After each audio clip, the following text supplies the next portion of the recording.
Meus irmãos, vamos à palavra de Deus? Vamos à palavra de Deus? Abra de novo a sua Bíblia comigo em Provérbios. Provérbios, capítulo de número 24. Provérbios 24.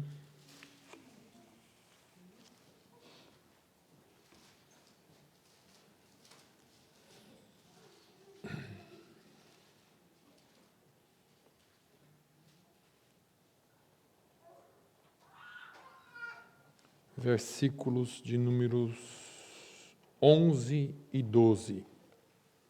Provérbios 24, 11 e 12. Diz assim a palavra de Deus: livra os que estão destinados à morte e salva os que são levados para a matança, se os puderes retirar. Se disseres: eis que o não sabemos, porventura aquele que pondera os corações não o considerará? E aquele que atenta para a tua alma não o saberá? Não pagará ele ao homem conforme a sua obra? É só até aí. Irmãos, eu estive pensando nessa palavra. Essa manhã nós tivemos um culto aqui muito bom, muito abençoado na presença de Deus, e foi o início dessa palavra. Ontem à noite, mas pela manhã, eu tentei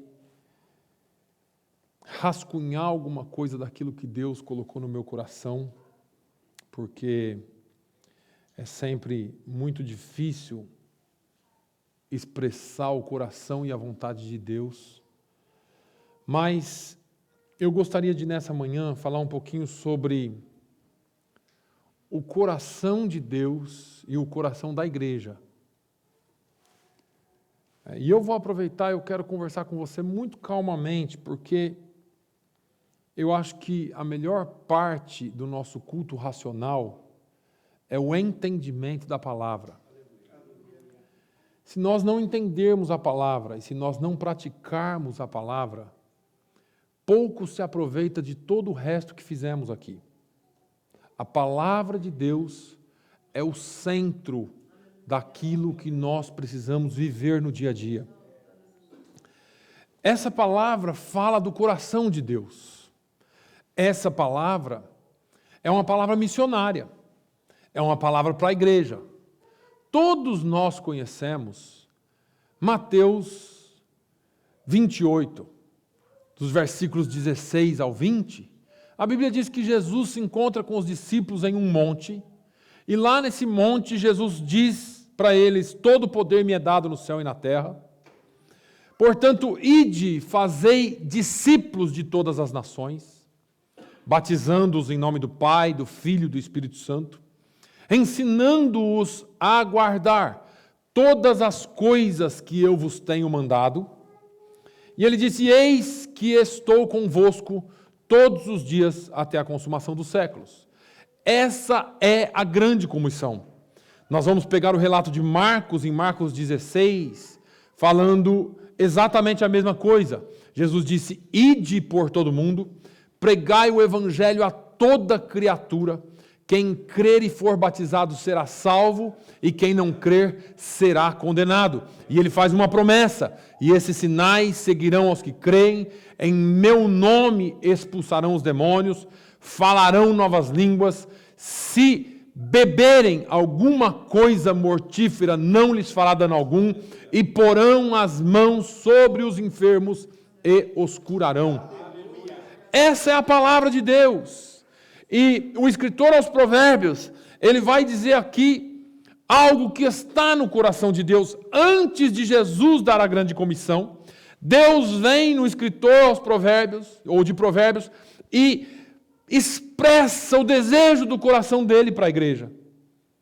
Ele começa assim: livra os que estão destinados à morte. Ele não está falando de uma morte física. Jesus mesmo disse: não tema o homem que pode matá-lo fisicamente, tema aquele que joga a sua alma no inferno. Ele disse: livra os que estão destinados à morte. Jesus um dia disse aos seus discípulos, lá em João, no capítulo 20, lá para o versículo 20, 21, ele disse assim: olha, assim como o Pai me enviou, eu vos envio a vós outros. A igreja não foi criada para ficar dentro de quatro paredes. A igreja não foi criada para vir aqui adorar a Deus. Nós chegamos aqui, nós entramos na presença de Deus como congregação, adoramos a Ele, somos equipados, fortalecidos pela palavra e vamos ao mundo. Ele disse: livra os que estão destinados à morte. A igreja é a agência missionária de Deus. Deus não confiou essa tarefa a anjos.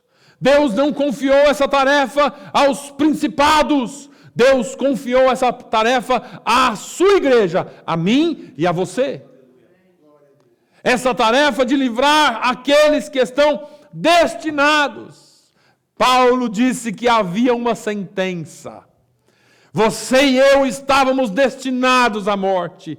Você e eu estávamos perdidos. Éramos outrora alguém condenado, sentenciado. Mas o Senhor chamou um povo seu, santo, remido, de boas obras, para ir e anunciar o Evangelho. Foi Jesus quem morreu na cruz por nós. Esses que estão destinados à morte. Jesus veio e morreu na cruz por eles também, incluindo eu e você. Nós não somos melhores do que aqueles que estão indo para a morte, porque eu e você caminhávamos, a Bíblia diz, a passos largos para o abismo.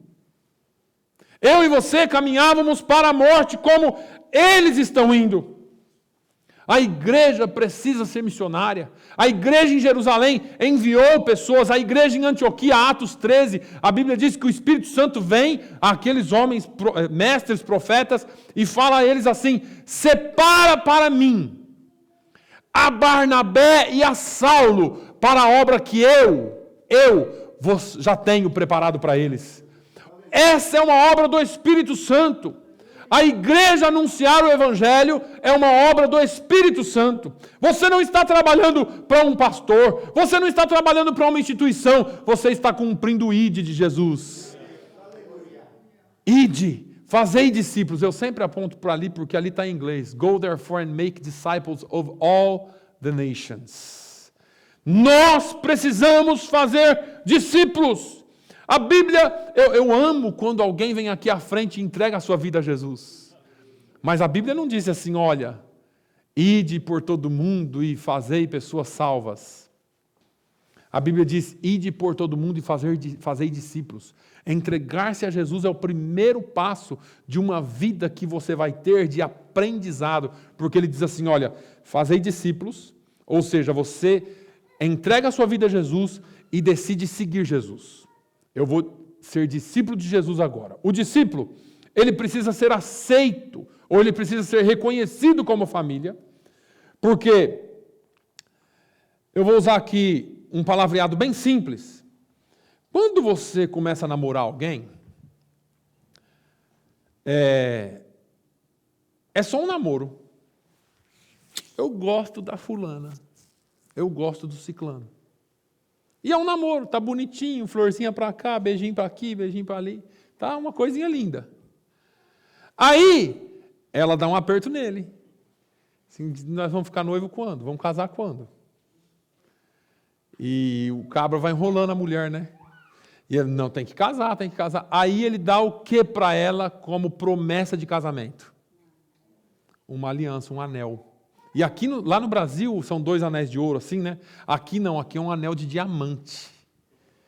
É uma pedra... você riu agora, porque eu já sei até que você pensou. É caro. É um anel de diamante. Você dá uma joia como o penhor de que você se compromete com ela. Tem uns caras aí dando anel de plástico, viu, irmão? Não aceita, não.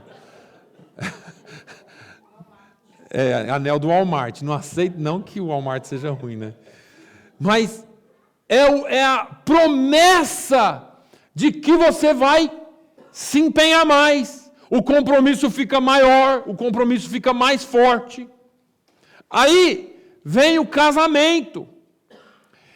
E esse é o momento em que o batismo entra. Porque o batismo é um casamento. Olha, eu não só gosto de Jesus, eu agora quero um compromisso real e verdadeiro com Ele. O batismo é você dizer, eu aceito tudo que você propôs para mim. Aí, por que a igreja evangélica, de forma quase que geral, não batiza criança? Porque criança tem condições de fazer essa definição por si só? Quem aqui foi batizado na igreja católica, desculpe eu citar nome, mas não estou denegrindo, ou foi batizado quando criança, e não sabia o que estava... Você lembra quando você foi batizado? Na igreja? Não, né? Porque você não tinha ideia do que estava acontecendo. Nós não batizamos crianças, nós apresentamos criança como Jesus foi apresentado, e nós batizamos adultos, porque o adulto, ele tem que tomar uma decisão no coração dele. Ele já foi perdoado dos pecados, ele já foi perdoado, ele já foi recebido por Jesus, mas Jesus quer que você faça um anúncio público, dizendo assim, porque quem aqui, eu vou usar de novo a expressão do marido da mulher, ou do namorado da namorada, a namorada fala assim, eu gosto de você, mas eu não quero casar com você não. Ela não gosta de você não, sai fora. Ele fala assim, nossa, eu te amo, você é linda, você é a melhor pessoa do mundo para mim, mas não quer, fala assim, mas casar não, casar é enrolado demais, esse negócio de casar, não gosta de você, sai fora. O sujeito, ele tem que ter compromisso com você, assim é muita gente com Jesus. Eu gosto tanto do Senhor, eu te amo tanto, mas não quero compromisso não. Esse negócio de compromisso é para quem realmente quer um compromisso verdadeiro com Deus. Então, o batismo não é só um ritual, não, eu vou batizar porque meus pecados ficam tudo ali na água, sabe? Uma vez vieram me perguntar, pastor, batizar na piscina pode? Eu falei, pode. É porque aquela água não vai ficar toda suja de pecado. No rio, pelo menos, a água leva o pecado. É verdade, gente. Não é que o seu pecado não fica ali, irmão. Fica umas poeirinhas, uma sujeirinha que você tem. Mas pecado foi levado na cruz do Calvário. Quando você disse, eu aceito, eu recebo Jesus, o seu pecado foi extirpado de uma vez por todas. Todas as vezes que pecamos agora, o que a gente faz? Entra na presença dele. João disse assim, filhinhos, não pequeis. Mas se alguém pecar, saiba que você tem um advogado diante do Pai. E ele diz assim, se confessarmos os nossos pecados, para quem? Para o sacerdote, para o pastor, por mão, para pôr no Facebook? Não, senhores. Se eu confessar os meus pecados para Deus, se confessarmos os nossos pecados, Ele é fiel e justo para nos perdoar os pecados e nos purificar de toda injustiça. Não é um pecadinho, não é mais ou menos. O serviço, o trabalho que Jesus fez na cruz do Calvário foi por completo. Quando ele disse assim, tetelestai, está consumado. Eu fiz o que tinha que fazer. E o pecado do homem foi de uma vez por todas acabado. Agora nós precisamos não só compreender isso, mas ter um compromisso verdadeiro com Deus. Livra os que estão destinados à morte. Povos perdidos. Povos perdidos. 1 bilhão de seres humanos é cristão. 1 bilhão é muçulmano. 1 bilhão é um hindu. 1 bilhão as outras milhares e milhares de religiões. E mais de 3 bilhões de pessoas no mundo nunca ouviram falar de Jesus. O nome Jesus. Nunca ouviram. 3 bilhões de pessoas. Talvez o seu vizinho seja um. Porque você vai falar assim, não, pastor, aqui, século 21.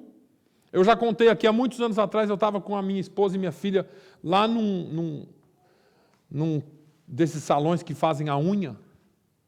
E esse povo cambodiano, asiático, sei lá de onde eles são. E eu tentando falar inglês com eles. E o sujeito falou assim para mim, o que você faz? Eu falei, eu sou pastor. Pastor? Eu falei, pastor. Mas pastor, de ovelha, de carneirinho? Eu falei, não, de pessoas. É ovelha, mas é pessoas. Aí eu falei, você já ouviu falar de Deus? Sim, Deus já. Jesus? Jesus? Não, Jesus não. Eu falei, Bíblia? Ah, Bíblia, eu já ouvi falar. Mas nunca pegou em uma. Mas nunca ouviu falar do nome de Jesus. Mas nunca ouviu falar que existe um Deus que morreu na cruz pelos seus pecados. Aqui em Fall River. Você não precisa ir longe, porque Deus já te trouxe longe, né? Não vá mais longe, você já está longe. Deus já te trouxe longe. Você não precisa ir mais para lugar nenhum, você está num lugar onde tem tanta gente. Nós lemos hoje aqui na leitura oficial. Vocês dizem que a ceifa vai demorar, Jesus disse. Mas levanta os olhos e vê aí os campos como estão. Os campos já estão brancos, preparados para a ceifa. É tempo de colheita.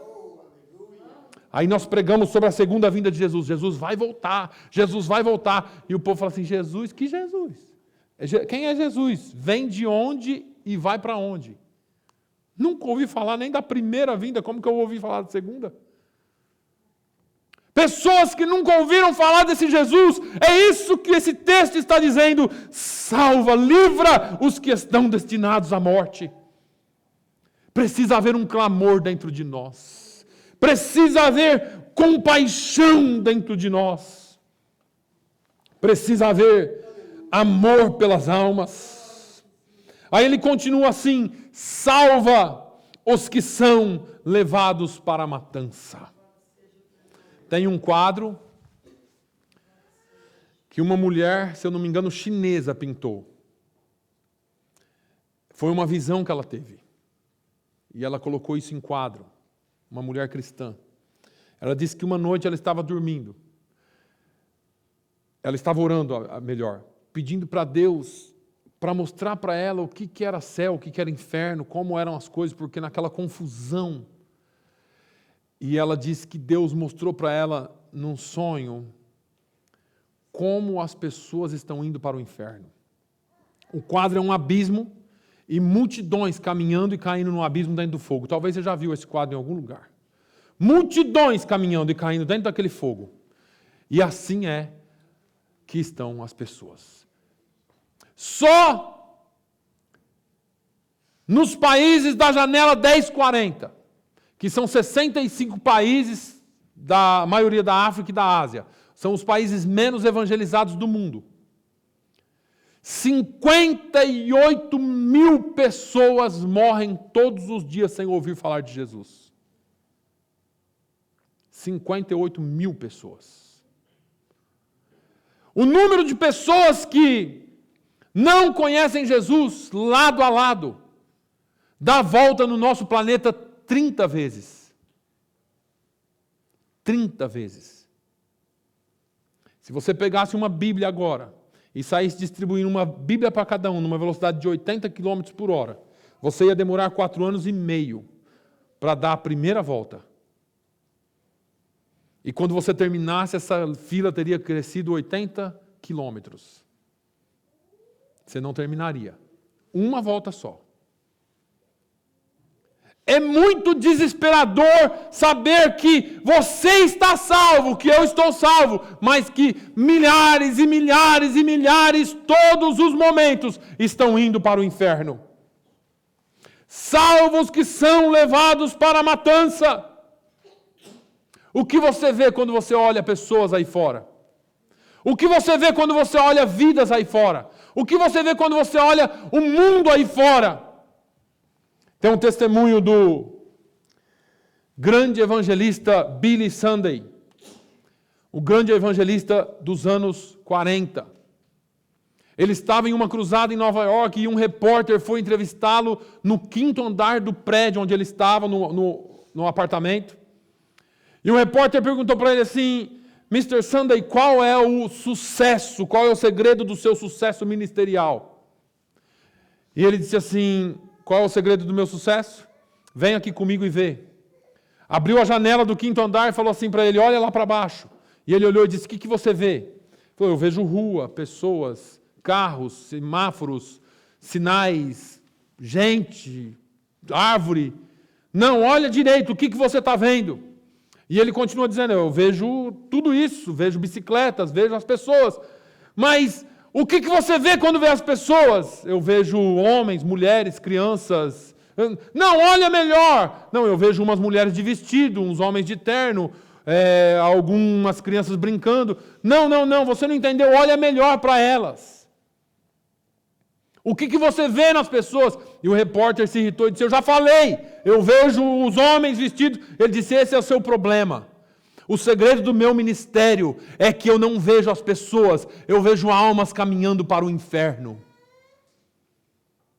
São vidas que estão se perdendo todos os dias, mas nós não conseguimos ver.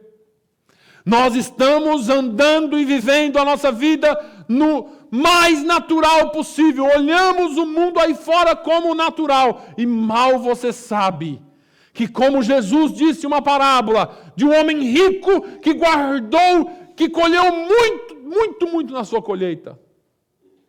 E aquele homem rico, após colher muito aquele ano, ele olhou para os celeiros velhos, falou assim: esses celeiros velhos aqui, sabe o que eu vou fazer? Vou derrubar tudo. Vou construir celeiros novos, vou encher de grãos e eu vou viver o resto da vida com o que eu ajuntei. E vou dizer para a minha alma: folga a minha alma, porque eu ajuntei muita coisa, agora é só viver a vida tranquilo. E Jesus disse que, naquela parábola, ele disse assim: louco, esta noite te pedirão a tua alma. E o que tens preparado para o que será, ou para quem será? Vivemos a vida no natural como se só vivêssemos essa vida material aqui. Nós olhamos as pessoas que morrem hoje em dia, mas morre tanta gente, né? Morreu mais um, você viu? O sujeito pulou da ponte, o sujeito morreu ali, o outro se matou. Num período de 1 mês aqui, vocês não fazem ideia de quantas pessoas morreram de overdose. Aqui em Fall River.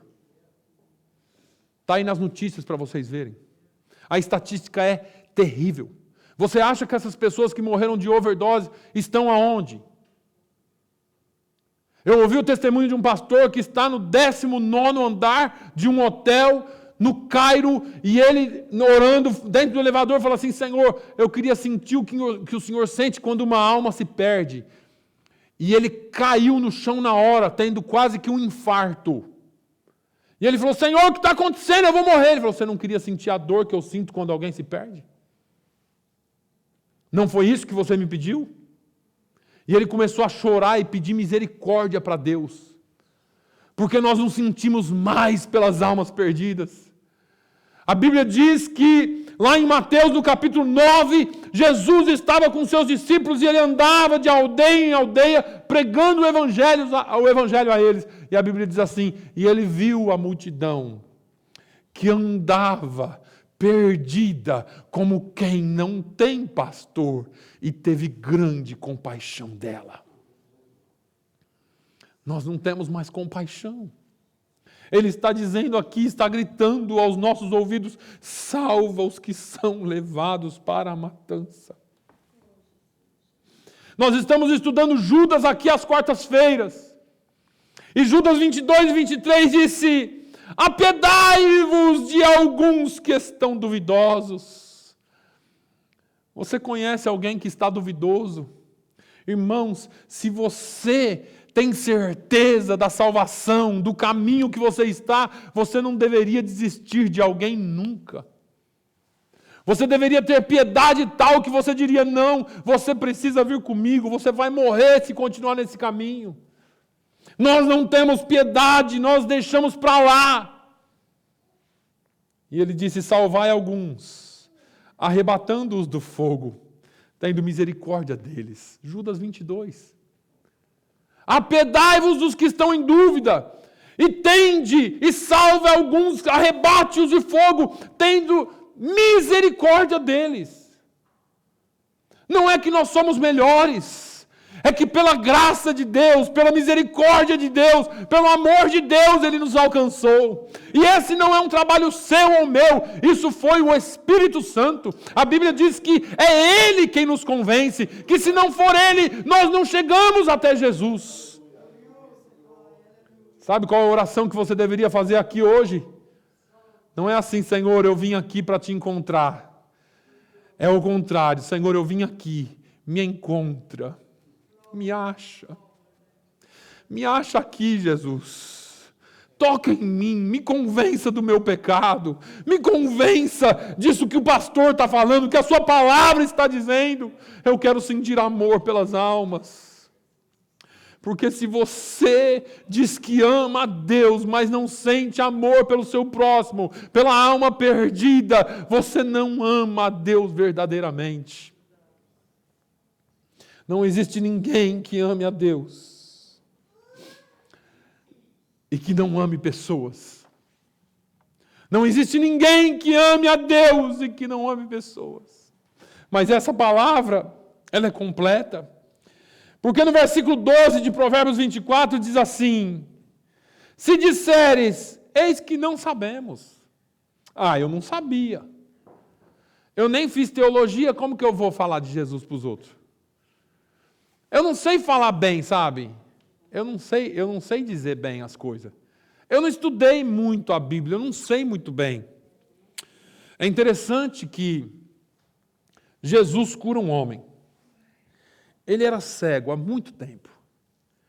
E Jesus curou ele. E ele entrou na igreja e os fariseus começaram a apertar ele. Rapaz, quem que fez isso para você? É engraçada, a Bíblia ela é muito engraçada. Os caras estavam preocupados com quem tinha feito e não com o milagre que havia acontecido. Você não pode fazer essa bagunça no sábado. Como que você faz isso no sábado? Quem que fez isso? Ele disse assim, olha, eu não sei quem fez. Eu só sei que eu era cego e agora eu vejo. Você não precisa saber teologia profundamente para dizer o que Jesus Cristo fez na sua vida. Eu me lembro de uma música antiga que diz, Jesus Cristo mudou o meu viver. Eu não sei muito bem, eu não entendo muito bem, eu não estudei muito ainda, eu não tenho condições ainda de pregar uma mensagem, mas se eu tiver que falar para alguém que Jesus Cristo mudou a minha vida, isso eu sei. Eu era cego e agora vejo. Eu era perdido e eu fui encontrado. Eu estava todo quebrado e Ele emendou as minhas feridas. É esse Jesus que nós temos que anunciar. É esse Jesus que transforma. Eu não sei, eu não sabia que eu tinha que pregar. Eu não sabia que eu tinha que anunciar.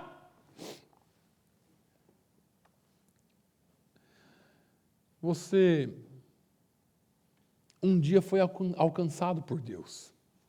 De alguma forma Jesus te alcançou. Ou alguém teve coragem para dizer para você. Ou alguém disse para os seus pais ou para os seus avós, alguém alcançou a sua casa. Alguém alcançou a sua família. E você está aqui por isso. Você tem a fonte da água viva. Você tem a água sanadora. Você diz que ama, mas você está no deserto com a fonte de água nas mãos. E alguém está morrendo ao seu lado. E você diz assim, eu te amo, mas a água é minha. E você não semeia na vida dessa pessoa. Lembra da semeadura de hoje que eu falei? Aquilo não é só dinheiro. aquilo é tempo, aquilo é investimento, aquilo é ombro, aquilo é ouvido, aquilo é abraço. Porque tem gente que morre por falta de um abraço. Alguns anos atrás, um jovem estava numa grande ponte em Nova York para se lançar. E um policial para a sua viatura e vai e fala assim: jovem, o que você vai fazer? Ele fala: eu vou pular daqui, a minha vida acabou. E eles trocaram uma ideia, depois de 10 minutos, o jovem e o policial se lançaram abaixo. E os dois morreram. Porque talvez ninguém nunca tenha apresentado a fonte de águas vivas. Eu não sabia. Nunca perca a oportunidade de dizer para alguém que você ama, que existe uma saída, que existe um Deus. Não há causa impossível para nosso Deus. Não há família quebrada que Ele não reestruture. Não há doença que Ele não cure. Não há coração quebrantado que Ele não emende. Não há nada que Deus não faça. E o nosso Deus, o nome do nosso Deus é poderoso. Nós já cantamos aqui hoje, o nome de Jesus é poderoso. O nome de Jesus é sobre todos. Ele é o nome mais doce, é o nome mais lindo. É o nome sobre todo nome. Esse é o Deus que nós servimos. Você tem as palavras de vida eterna. Sabe, algumas vezes nós somos desafiados por Deus. Ezequiel, no capítulo 3, nos versículos 17 a 21, Deus chama a atenção de Ezequiel. No versículo 16, ele diz assim: e sucedeu que, ao fim de 7 dias, veio a palavra do Senhor a mim, dizendo: filho do homem, eu te dei por atalaia sobre a casa de Israel. Para aí um pouquinho, deixa eu dizer para você, Deus te deu por atalaia de Fall River. Você estava lá num lugar que eu não sei aonde, catando algodão, atrás das malhadas, seja o que você estivesse fazendo, o Senhor te chamou para Fall River. O Senhor te chamou aqui porque existe uma necessidade. Deus não traz gente em lugar nenhum que não precisa. Se não precisasse, Ele não te traria aqui. Ele te levaria para outro lugar. Mas Ele te trouxe aqui porque Ele te deu por atalaia de Fall River. É você que vai pregar. É você que tem que falar. E tu da minha boca ouvirás a palavra e os avisarás da minha parte. Olha o que Deus está falando. Quando eu disser ao ímpio, certamente morrerás, não o avisando tu, não falando para avisar o ímpio acerca do seu caminho ímpio, para salvar a sua vida, aquele ímpio morrerá na sua maldade, mas o seu sangue da tua mão requererei. Sabe essas pessoas que morrem todo dia? Ah, pastor, eles têm livre-arbítrio. Eles escolhem. Eles sabem. Eles têm livre-arbítrio. Eles podem rejeitar, e quando eles rejeitarem, não rejeitam a você nem a mim, rejeitam aquele que nos enviou. Foi o que Jesus falou. Mas quando nós falamos, ele pode aceitar ou rejeitar. Agora, se ele morrer sem ouvir, é de nós que Deus vai requerer o sangue deles. É de nós. Nós fomos enviados. Ide, fazei discípulos. E nós não fizemos. E nós não pregamos. E Paulo faz essas perguntas. Como ouvirão se não há quem pregue? E como saberão se não há quem anuncie? E como serão salvos se não há ninguém para falar para eles sobre Jesus? Você e eu fomos trazidos aqui por uma causa, mas há um requerimento de Deus. Aí ele vem e fala assim: vamos supor que eles rejeitem Ezequiel.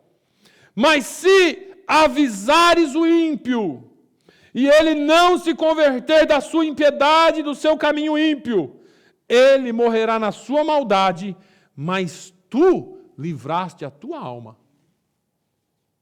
E se eu não avisar, o sangue dele vem para mim. E aí ele fala do desviado. Ele diz, semelhantemente, o justo quando desviar do seu caminho. O justo desvia. E ninguém avisa. Olhe para o seu lado aí. Quem está faltando aí que você não viu hoje? Ah, o pastor que ligue. Isso é um problema do pastor. Eu não li isso na Bíblia, não. Eu não li isso na Bíblia. O pastor tem sim a obrigação de buscar as ovelhas. Mas o pastor foi dado à igreja para equipar a igreja para fazer isso. É o que a Bíblia diz. Não sou eu. Eu sei que tem famílias aqui inteiras com gripe, não veio na igreja, porque tem gente, realmente a gripe pegou muita gente aí. Mas olha as pessoas que já não estão aqui há tempos. E você está esperando o pastor buscar essas pessoas? É obrigação minha, mas é obrigação de você também. Eu tenho certeza, irmãos, que aquela pessoa que está mais fraca, aquela pessoa que está pensando em o duvidoso, sabe, pensando em desistir, se 2 ou 3 da igreja ligar e mostrar interesse por ela, ela volta. O fato é que a gente não se liga. O fato é que a gente não liga. O pastor vai ligar. Aí o pastor liga, a pessoa fala assim, o pastor quer porque é mais um na igreja dele. Porque hoje, infelizmente, o que passa aí é isso. Não. Nós estamos anunciando um evangelho que tira, que resgata do inferno. Nós precisamos amar as pessoas, amar as vidas. Mas eu não sabia, pastor. Eu não sabia. Almas custa dinheiro. Tem um custo. E, infelizmente, nós da América do Sul, vou tirar a irmã Alzira e a irmã Jéssica e a irmã Dinora, o Tony, mas nós da América do Sul temos uma cabeça mais ou menos assim, ixi, vai ficar caro, hein? Nós sempre olhamos o custo de tudo. Porque eu investi tanto. Não, pelo amor de Deus, isso é caro. Isso é caro. Deixa eu te fazer uma pergunta. Eu não sei se você lembra daquele corinho que a gente canta aqui. No final do corinho diz assim, eu nunca saberei o preço dos meus pecados lá na cruz.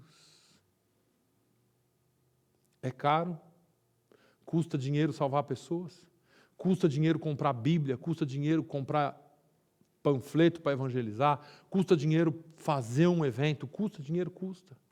Você tem noção do preço que Jesus pagou na cruz do Calvário?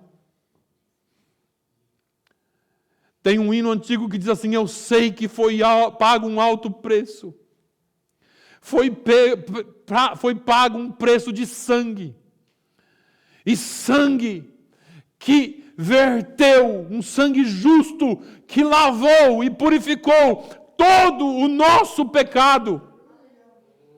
Não tem dinheiro que tire você do inferno. Não tem dinheiro que possa tirar a minha vida do inferno. Mas o sangue de Jesus nos purifica de todo o pecado. É esse o preço que foi pago. Aí ele responde no capítulo 12. Ele diz assim, aquele que pondera os corações não o considerará. Você acha que você vai falar, não sei, não sabia, não é problema meu, e Deus não vai olhar o seu coração? Você pensa mesmo que Ele não pondera o coração? Que Ele não considera aquilo que você vai fazer? Que você podia, mas não fez, e aquele que pode fazer o bem e não faz, peca? Eu poderia. Eu me lembro, eu era criança.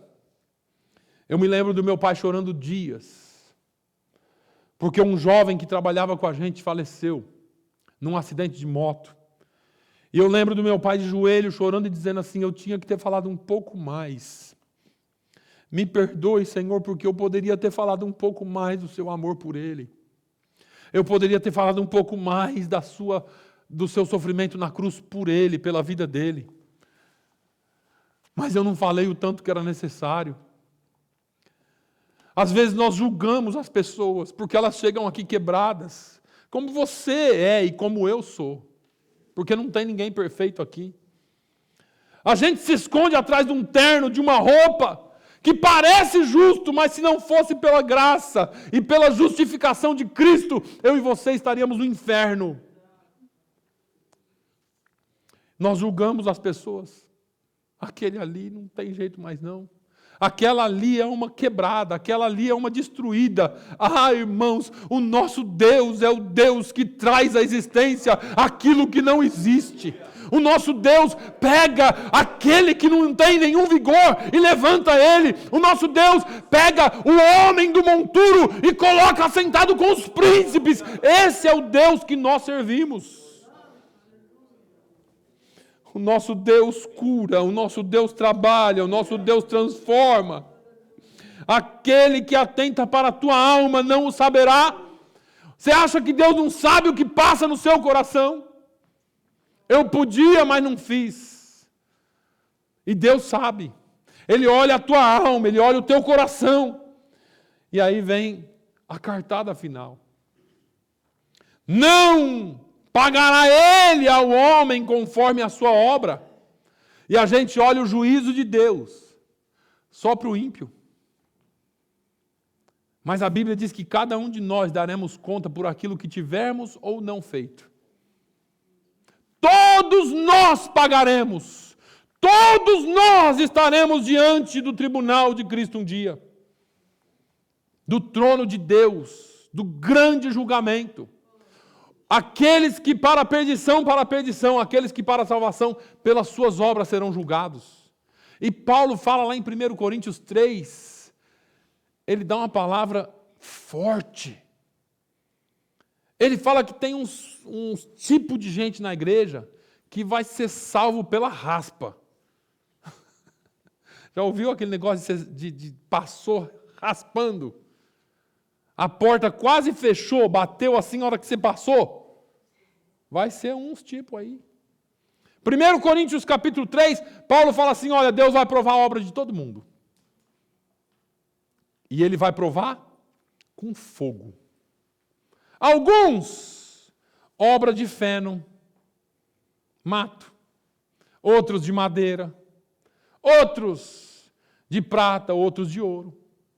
Conforme a sua obra, você vai ser provado. Tem uns que não vão chegar nem perto do fogo, já vão estar queimando. Outros vão aguentar mais. O fato é que Paulo fala que serão salvos pela misericórdia de Deus. E aí eu já ouvi uns papos assim, eu quero ir para o céu nem que for para morar na favelinha de Deus. Irmãos, para com isso. Nós precisamos ir para o céu sim, ser salvos sim. Mas nós precisamos levar pessoas à salvação. Se você foi convidado por alguém para estar aqui, é alguém que se importa com você. Deixa eu te dizer uma coisa, Jesus Cristo se importa com você. Jesus Cristo se importa com você. Talvez o seu marido não, a sua esposa não, o seu filho, a sua filha não, mas Jesus Cristo se importa com você. O Senhor Jesus Cristo se importa com você. O Senhor Jesus Cristo te ama tanto.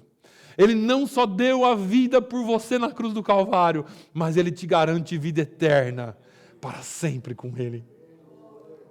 Ele se importa com você. A igreja, Paulo falando a Timóteo diz, Timóteo, aconteça o que acontecer, pregue a tempo e fora de tempo. Ó pastor, eu não preguei para aquela pessoa, não falei nada porque era uma situação tão difícil. Paulo fala a Timóteo, prega a tempo e fora de tempo. Deixa eu te dizer, não existe fora de tempo para a palavra de Deus. Não existe um tempo errado para a palavra de Deus. A palavra de Deus vem a qualquer tempo e quebra barreiras. A palavra de Deus é a única palavra poderosa para quebrar qualquer muralha, qualquer fortaleza, qualquer escudo, qualquer principado, qualquer potestade. Ela põe por terra em nome de Jesus. Pregue a tempo e fora de tempo. Instes, exortes, redáguas. Não deixe de pregar essa palavra, Timóteo. Porque você pregando, você poderá salvar a muitos. A palavra de Deus, ela é poderosa. Deixa eu dizer uma coisa para você. Deus te trouxe aqui. E Deus te trouxe em Fall River primeiro porque Ele quer e tem uma obra na sua vida. Em segundo lugar, porque Ele quer usar a sua vida. Em primeiro plano, porque Ele quer salvar você. Em segundo plano, porque Ele quer usar você. Talvez até hoje você tenha negligenciado, tanto um quanto o outro. Hoje o Senhor te convida a um compromisso com Ele. Não é fácil. Não é fácil. Ser atalaia de Deus é para poucos. Porque existe um peso. Pregar o Evangelho, ganhar almas, é tirar almas do inferno. E tirar almas do inferno significa guerra. Guerra contra as trevas. E quando nós entramos em guerra contra as trevas, parece que algumas coisas dão errado. Deixa eu dizer uma coisa para você. Se você estiver nas mãos de Deus, aquilo que para você é impossível, para Deus é só mais um milagre. E é o comum para Ele. Deus tem milagres para você. Deus tem bênçãos para a sua igreja.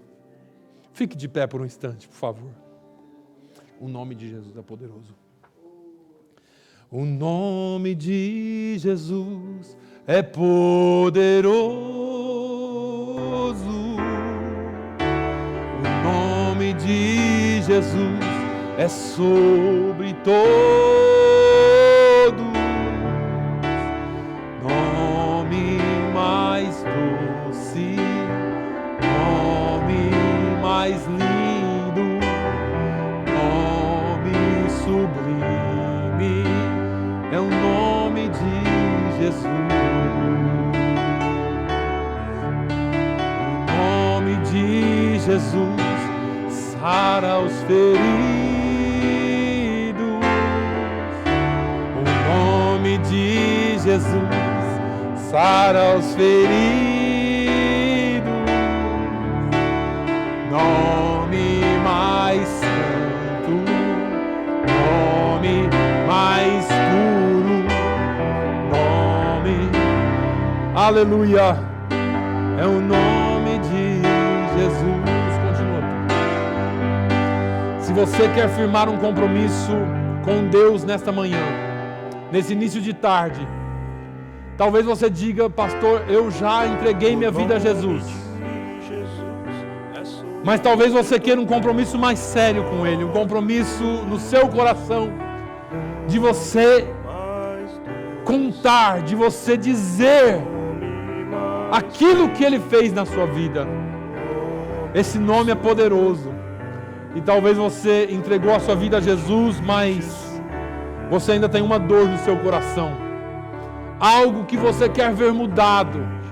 Esse nome, o nome de Jesus. Ele levanta mortos, Ele sara feridos. Ele trabalha onde você e eu não conseguimos trabalhar. Eu quero orar por você nessa manhã. Eu quero orar por você nessa manhã. Se você precisa de um milagre, de uma cura, vem aqui à frente. Eu vou orar por você em nome de Jesus.